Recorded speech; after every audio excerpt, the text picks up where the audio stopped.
When God first gave this to me, because I had to live it before I could say it to y'all. So when he first gave it to me, I said, God, I know that you said that you would prepare a table for me, right? In the presence of my enemies. We always like to quote that scripture. I said, but what happens when I get to the table and I see faces that I didn't expect to see?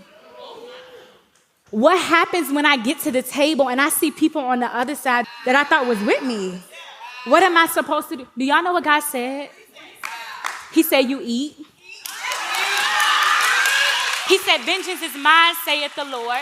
He said, you let me handle them. You handle what I put in front of you. He said, you enjoy what I prepared for you. Don't you dare get up from your table to fight. The Lord is fighting for you. Don't you come down, way down either. Here is the thing. You have to drop the offense. To sit at the table, don't waste what God has prepared for you. Don't waste it. You eat. Don't leave a crumb. Eat.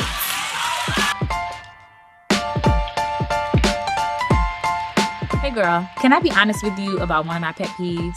One of my pet peeves, one of the things that really grinds my gears is being interrupted. I hate being locked in and focused on a thing because sometimes it takes me a long time to focus. So once I'm in it, I hate having to come out of it to deal with something else. I know living with kids is like living with little interrupters, like professional interrupters. And I love my kids to life. However, sometimes they blow me a little bit because I'm working on something or I'm doing something and I have to direct my attention to them, break my focus when I'm in my bag. And I got to deal with whatever it is that they need in the moment. Maybe you don't have kids, so I'll paint a different picture for you. So boom, we are driving, we're riding, right? And we're going confidently down a route that you always go down. We're going confidently down a street that you often travel. And then all of a sudden, they're doing road work. All of a sudden, there's a detour. There's a roadblock, right? And so now I'm mad. Now I'm annoyed because I'm inconvenienced and I'm off course because I have to take a longer route to get to my destination, right? I got to take a different route that may take longer, may take more to get to where I'm going. Don't we do that with God? It sounds familiar, right? Don't we treat God as if he's inconveniencing us when things pop up along our journey that we would rather opt out of? When life happens and when we're caught off guard, oftentimes we're annoyed because now our confidence in the route is thrown off. Now I have to depend on a sign or a GPS or a little man waving an orange flag. Now I have to depend on an external source to help navigate my journey, to help get me to where I'm supposed to be. And really, if you're like me, you're frustrated because you can no longer depend on just yourself because I got me. You know what I'm saying? I'm not going to let me fall. I'm not going to let me fail, right? I'm not going to let myself down. But when I'm on a detour, I can no longer just depend on what I know. I can no longer just depend on my capabilities. Now I have to depend on an outside source. Now I'm forced to shift my faith in another direction, right? And so when you get a diagnosis or when the job changes, when the marriage ends abruptly, when the friendship falls apart and it takes you by surprise, if you are honest, sometimes you have to pause to catch your breath. Sometimes you got to look around a little bit and just figure out, where am I? Where am I supposed to be? Where am I at now? What is happening? And let me tell you, that's okay. It is okay to take a second to regroup. It is okay to take a second to recalibrate, to catch your breath, to get yourself together. In fact, I just came out of a season personally where I had to catch my breath. I was drained from people. I was drained from overextending access to myself. I was drained from basically not moving when God said move. Because sometimes a consequence of disobedience is exhaustion. Sometimes God will move or he will take his hand off of a thing, which means the grace for it is no longer there. The grace has been lifted and you're still there. You're still trying to operate and you're doing it in your own strength. And then you become exhausted. What was supernaturally easy for you now becomes exhausting because God has moved and you did not move with him. That's a thing. But yeah, I had to recalibrate and I had to allow God to whisper direction and next steps to me. I could not get so frustrated at the detour that I allowed it to be a dead end. You cannot get so frustrated at the detour that you allow it to be a dead end. That's why it's so important to be careful what you label a thing and what you label a season, because what you're saying is a dead end. God is saying, no, it's a reroute. What you're saying is a closed door. God is like, no, it's a new opportunity. What you're saying is you being left out of something is God saying, no, I protected you from a thing. It is so important to be careful what you label seasons, because you never really know what God is doing. And so when you are on a detour, you have to understand that God can handle you being on a detour. In fact, he had every intention and has every intention to use the detour for your good and for his glory. The question is, can you handle the detour? Can you withstand the rerouting? As I think about this, I think about the story of Job in the Bible. It's a popular one. Job was an upright man. He loved God. He served God. He honored God. And so he pretty much like went through this season where he lost everything. Like, it's literally in the Bible. You can read it for yourself. He lost everything. He loved God, and he was a wealthy man. So losing everything meant losing a lot. He lost riches, his businesses. He lost his family, and not just like by divorce, by like death. He permanently lost his family. And so the story goes that God permitted Job to lose everything. The story goes that God permitted Job to lose everything. And I don't just mean, again, his riches and businesses, but he lost things that really meant something to him. And so the Bible tells us that the enemy was looking for someone to attack. He was looking for someone that he could be on. And God asked the enemy, have you considered my servant Job? Sound like a setup, but let me tell you, God always has the final say. He always gets glory out of situations. So Job replied to God, or the enemy rather replied to God, and he said, haven't you put a hedge of protection around Job? Like, can I not touch him? Like, isn't he off limits? The enemy even said, I bet you if he loses everything, he'll curse you. He'll leave you. So when the enemy said that to God, God said, bet. Well, I don't know if he said bet for real. Like, at least in my Bible, he said bet. Okay, I didn't see bet. But in my mind, that's what I heard. But basically, he asked him, don't you have a hedge of protection around him? Like, isn't he off limits? And, he said, I bet that if you take everything from him, if he loses everything, that he'll curse you, right? He said that to God. And God said, he allowed, rather, the enemy to have sort of like dominion over him. He allowed the enemy to have power over everything that belonged to Job.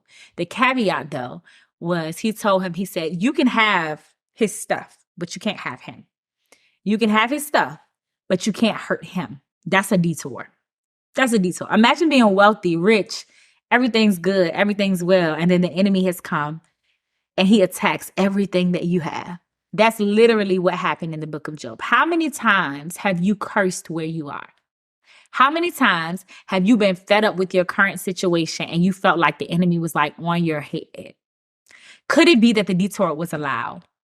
Could it be that the detour was permitted? Could it be that the detour is being used to reroute you into a better version of yourself and into a deeper relationship with God? I don't know. I'm just asking. Through all that this season is like offering to you, through all that you're walking through all of these things, could it be that God has told the enemy, you can test her, but you can't take her?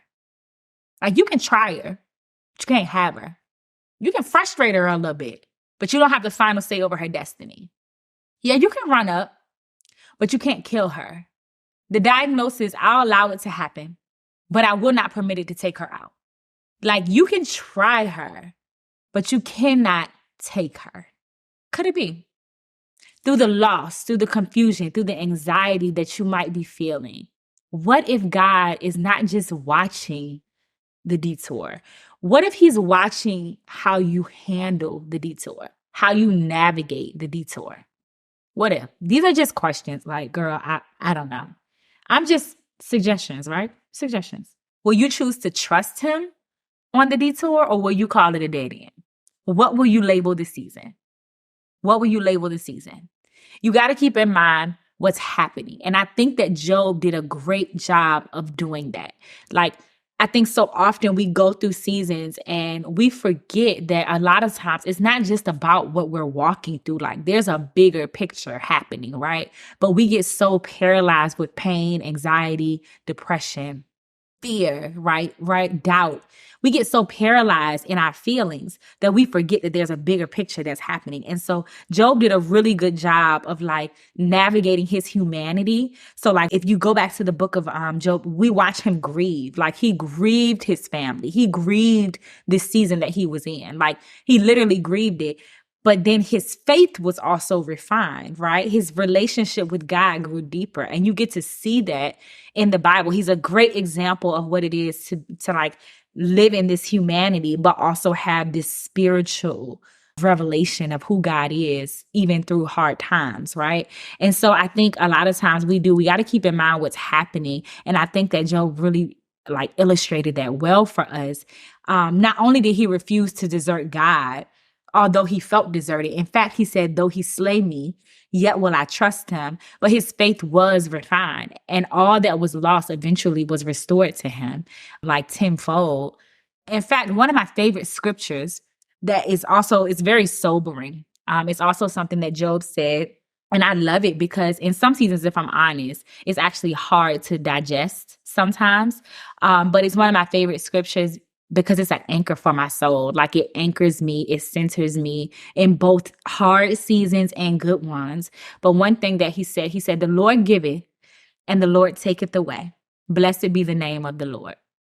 And so my question to you is, what will your posture be? What will your posture be? In all of this, will your posture be blessed be the name of the Lord? No matter who walked out, no matter who you walked out from, no matter what the diagnosis suggests, no matter what the job did, no matter how you feel, will your posture be, blessed be the name of the Lord? Come what may. Come what may. Take me down. Any block, God, I'm good. Like, through it all, blessed be the name of the Lord.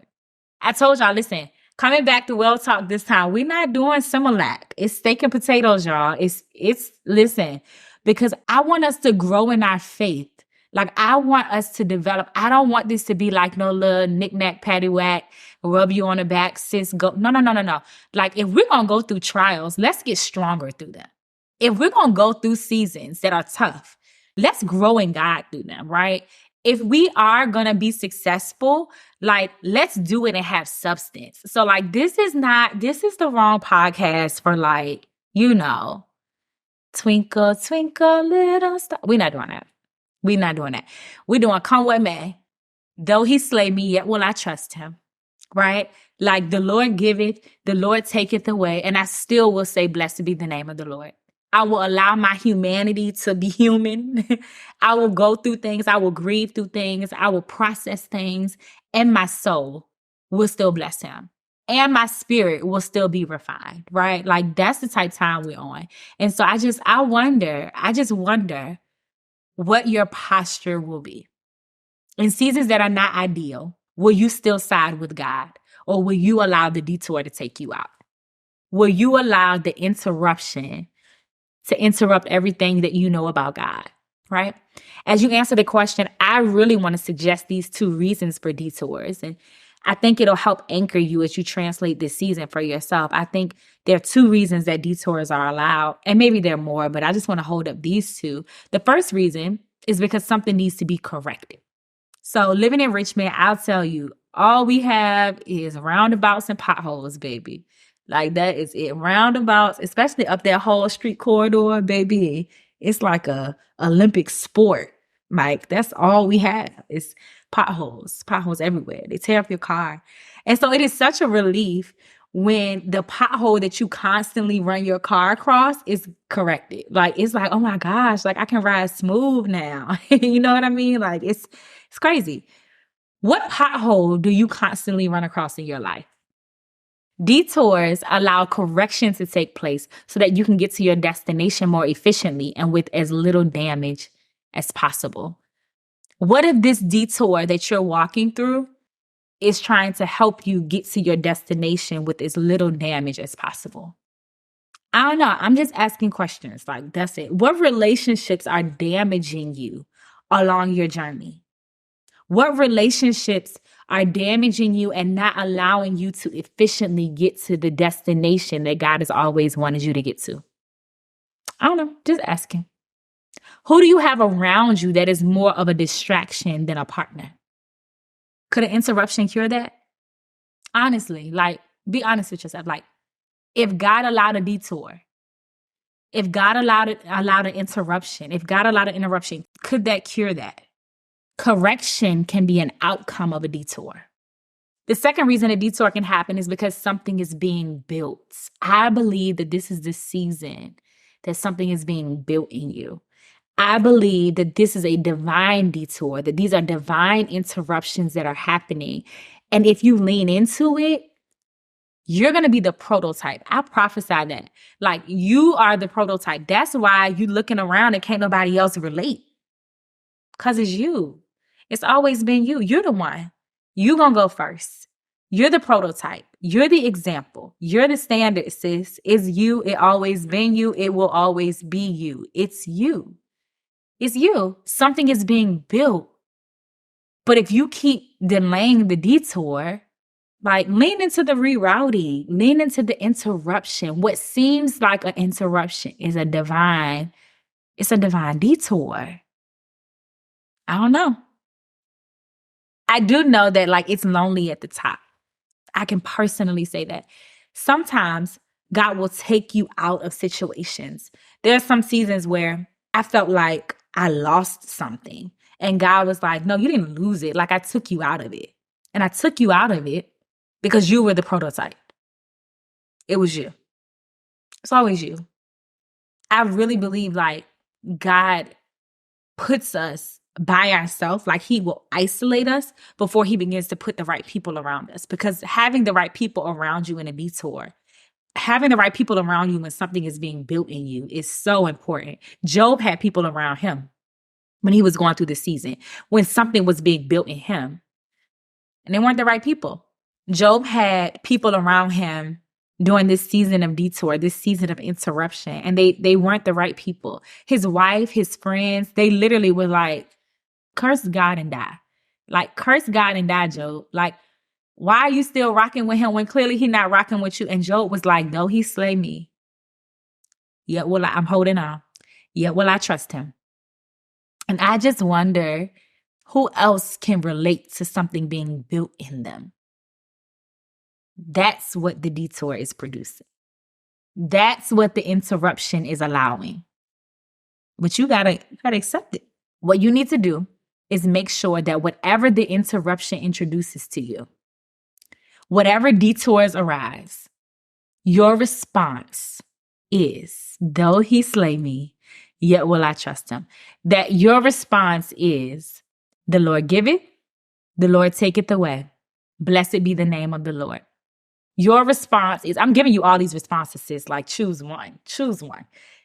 Your response is, all things work together for my good. And that's what we're getting at, right? Like, that's what we're getting to. Like, detours included, all things work together for my good. Detours included, interruptions included, bad decisions included, sickness included, layoff included, failures included, mistakes included. Everything included. It's a package deal. And all things still work together for my good.